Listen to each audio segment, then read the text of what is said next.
Assalamualaikum warahmatullahi wabarakatuh. Salam sejahtera untuk kita semua. Perkenalkan, saya Dal Gunawan dengan NIM 444 319 0066 dari kelas 3B.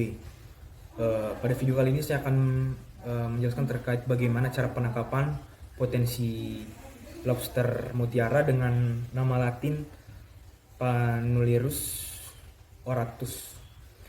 Selain cara penangkapannya, kemudian saya akan menjelaskan mengenai cara penanganannya, lalu cara transportasi dan bagaimana cara ekspor impor mengenai komoditas lobster mutiara. Berdasarkan pengertiannya, lobster merupakan komoditas perikanan andalan yang banyak dieksploitasi di berbagai perairan Indonesia. Pada video kali ini saya akan mengambil spesies yaitu lobster mutiara. Lobster mutiara ini merupakan lobster yang paling besar ukurannya dari lobster-lobster lainnya. Dibandingkan lobster bambu, juga lobster mutiara ukurannya lebih besar.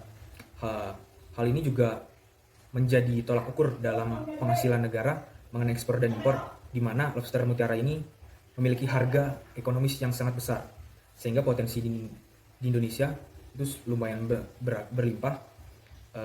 Mengenai cara penangkapannya, usaha penangkapan ini berdasarkan musim penangkapan lobster mutiara itu hanya terjadi pada bulan April, Juni, Juli, Agustus, dan Desember. Puncak musimnya itu puncak musim penangkapannya itu pada bulan April dan Juni. Mengenai cara penangkapannya, usaha penangkapan berdasarkan musim dan umumnya nelayan lobster memiliki lebih dari satu alat tangkap. Namun yang paling sering digunakan yaitu alat tangkap jenis gillnet.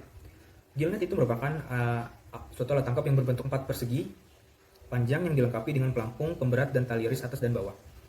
Sebagai komoditas perikanan yang bernilai ekonomis tinggi, lobster mutiara sering diisukan dengan isu strategis memposisikan sebagai objek kajian. Jadi potensinya ini masih dalam bentuk objek kajian, di mana penangkapan lobster mutiara ini seringkali berlebihan.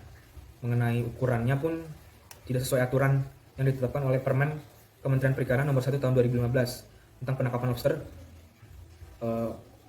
kepiting rajungan, yang kemudian direvisi menjadi Permen KP nomor 56 tahun 2016. Mengenai cara penanganan lobster mutiara itu pertama pencucian satu, yaitu proses pencucian yang bertujuan untuk membersihkan kotoran-kotoran bakteri pada permukaan udang atau lobster, biasanya menggunakan air dingin dengan suhu 0 sampai 2% derajat Celcius. Kemudian perhatian bentuk tubuh, seperti pemotongan jari-jari lobster yang besar, kepala dibersihkan dari kotor-kotoran. Kemudian pencucian kedua itu dilakukan dengan menggunakan air dingin dengan klor 10 ppm sebanyak 2 kali. Kemudian masuk ke tahap pengemasan atau masuk ke tahap impor-ekspor, itu disortasi dan grading. Pada tahap itu dilakukan pemilihan lobster berdasarkan mutu, ukuran, dan jenisnya. Kemudian langkah selanjutnya yaitu penimbangan dan penyusunan dalam pen. Proses tersebut dilakukan agar udang atau lobster lebih terlihat menarik dan baik. Kemudian langkah terakhir dalam penanganan yaitu pengisian pen dengan air. Sebelum disimpan dalam freezer, lobster dicuci lalu disimpan dalam pen sehingga produk berbentuk balok es. Kemudian masuk ke cara transportasinya, itu pengambilan lobster dilakukan dengan cara transportasi darat dan di packing basah menggunakan kotak styrofoam dan aerasi. Lobster yang akan ditokolkan itu diangkut dalam kotak styrofoam yang dilengkapi dengan aerasi untuk pengangkutan yang lebih jauh dan membutuhkan waktu yang lebih lama. Maka suhu air itu dipertahankan pada suhu 25-26 derajat Celcius. Pengangkutan lobster ini membutuhkan waktu mulai 2-3 jam untuk sampai di lokasi tempat terdistribusi. Kemudian masuk ke cara ekspor atau impor, yaitu seperti hal pertama itu dilakukan sortasi, pemilahan berdasarkan mutu, ukuran, dan kualitas. Kemudian ditangani dengan baik agar sebelum masuk ke tahap ekspor dan impor itu barang tidak dengan kondisi rusak. Nah, mengenai kode HS ekspor atau impor yang berlaku pada lobster mutiara ini, itu mengacu pada berdasarkan krustasea, berdasarkan berkulit maupun tidak, hidup, kemudian segar, dingin, beku, dikeringkan, diasinkan atau dalam air garam, krustasea diasapi, dimasak maupun tidak sebelum atau selama proses pengasapan. Krustasea berkulit dikukus atau direbus, dingin, dibeku, dikeringkan, diasinkan atau dalam air garam maupun tidak. Tepung kasar, dan pelet dari krustasea, yang semuanya itu layak untuk dikonsumsi. Jadi kode HS itu mengacu pada hal yang saya sebutkan sebelumnya.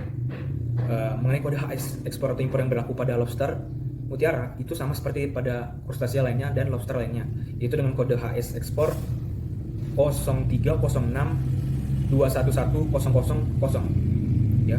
Kemudian saya ingatkan lagi kode HS akta ekspor impor yang berlaku, yaitu dengan nomor kode ekspor 0306211000. Mungkin itu saja video yang saya sampaikan, yang bisa saya sampaikan mengenai bagaimana cara penangkapan, cara penanganan potensi lobster mutiara yang ada di perairan Indonesia, dan bagaimana sampai ke cara ekspor atau impor mengenai lobster mutiara dengan nama latin Panulirus auratus. Kurang lebihnya mohon maaf. Semoga video ini bermanfaat. Sekian, terima kasih.